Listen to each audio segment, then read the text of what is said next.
Check him in. Get him back on your way out. Afternoon, gentlemen. You don't mind giving up those guns, do you? Can't say the same thing for my compadres behind you. Quite a batch of strays.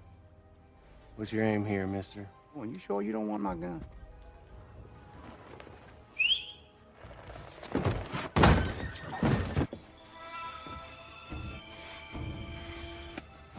Go on, horse.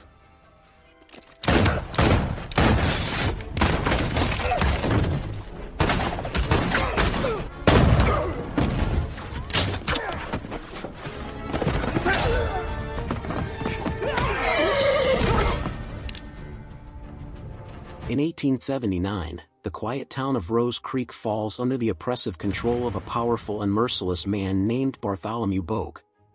He isn't just a criminal but also a wealthy mining tycoon, and he's set his sights on the town for its valuable gold reserves. Bogue doesn't merely want to claim the mines, he forces the townspeople to labor endlessly for miserable pay. Tired of their suffering, the residents gather in desperation to decide their fate. Should they abandon Rose Creek to Bogue, or stand and fight for their homes? The water's poison? It's a lie. It is a lie. On the edge of our town. A man seizing our land. During a heated meeting, Emma Cullen and her husband Matthew firmly declare they will never surrender their land. Suddenly, Bogue and his armed men burst into the church, where he arrogantly offers to buy every plot for only $20, a pitiful sum far below its worth. $20 for each parcel of dust, that is my offer. It'll only sour. He then gives the people a chilling ultimatum: leave within 2 weeks or face deadly consequences. Outraged by his cruelty, the townsfolk protest his threat, but Bogue, unwilling to tolerate defiance, makes an example of him. Turn to Rose Creek. 3 weeks. He burns down the church, kills several people, including Matthew, and orders the sheriff to leave the corpses unburied for days as a warning to others.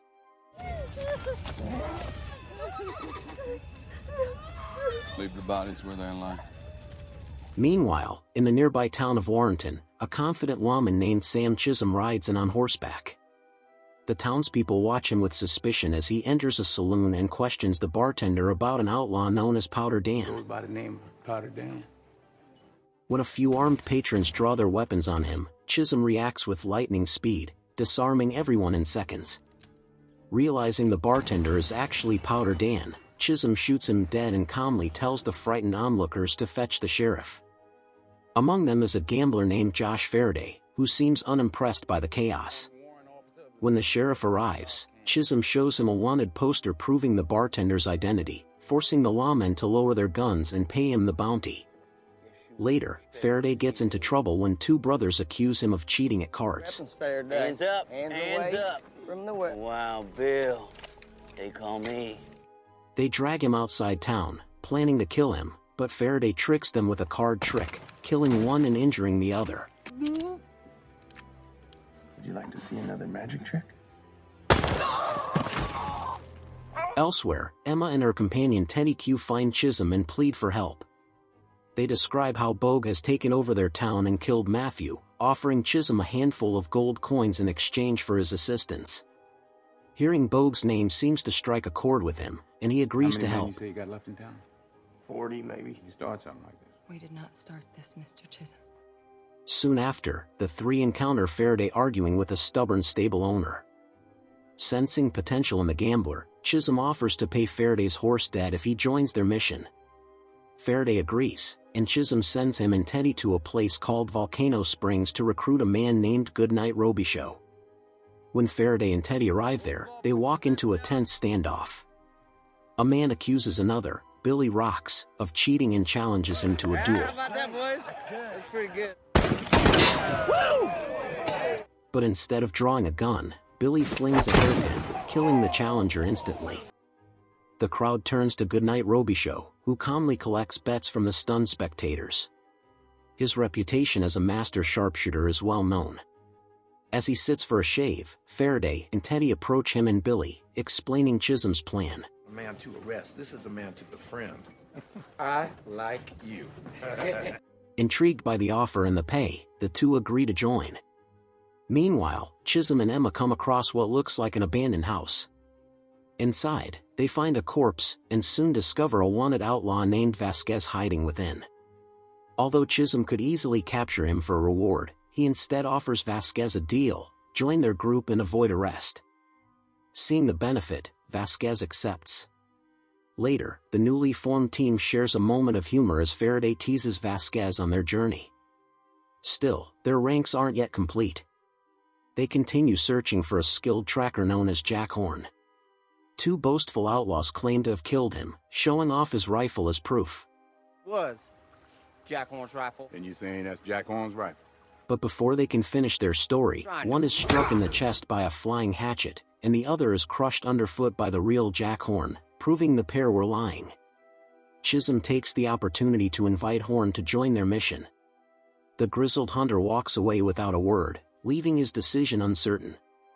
That night, the group camps under the stars, sharing quiet moments. Faraday shows Teddy some card tricks, while Goodnight and Chisum reminisce about their shared past, revealing an old bond. At dawn, Horn silently appears, signaling he's decided to join them. Now 6 strong, they seek out one final ally, a Comanche warrior named Red Harvest. Ghana. Taiwo.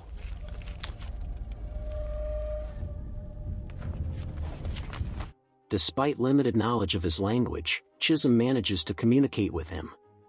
Red Harvest offers Chisum a bite of his food as a gesture of trust, then nods in agreement, officially joining the team. With their group complete, the 7 men travel through rugged terrain until they reach Rose Creek. Upon entering, Chisum and Billy Rocks confront several of Bogue's men, including the sheriff, Mr. Harp, and Bogue's ruthless lieutenant, McCann. These men are deputies. You don't mind me asking, but how is it all of you go so well heeled? McCann commands Chisum to surrender his weapon, boasting about the 22 gunmen positioned around them. You don't mind giving up those guns, do you? Unfazed, Chisum challenges him to come and take it himself. As tension mounts, one sniper perched on a rooftop prepares to shoot, but suddenly his body crashes to the ground. Red Harvest has already killed him. What follows is a deadly standoff erupting into chaos. Gunfire, arrows, and blades fill the air as Chisum's crew strikes with unrelenting precision. Within moments, Bogue's men are overwhelmed and slaughtered, some never getting a chance to react. A few try to flee, but they're quickly taken down. One rider attempts to escape, only to be brought down by Red Harvest's arrow. Amid the carnage, Goodnight hesitates, and McCann manages to escape on horseback. As the battle's echo fades, the group compares their kills. Faraday proudly claims 7. Chisum captures the terrified sheriff, ordering him to deliver a message to Bogue in Sacramento. Sam Chisum is in Rose Creek, waiting.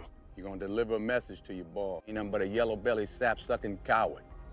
With the threat temporarily subdued, Chisum, Emma, and the others rally the townspeople. They urge them to stand their ground and defend their homes.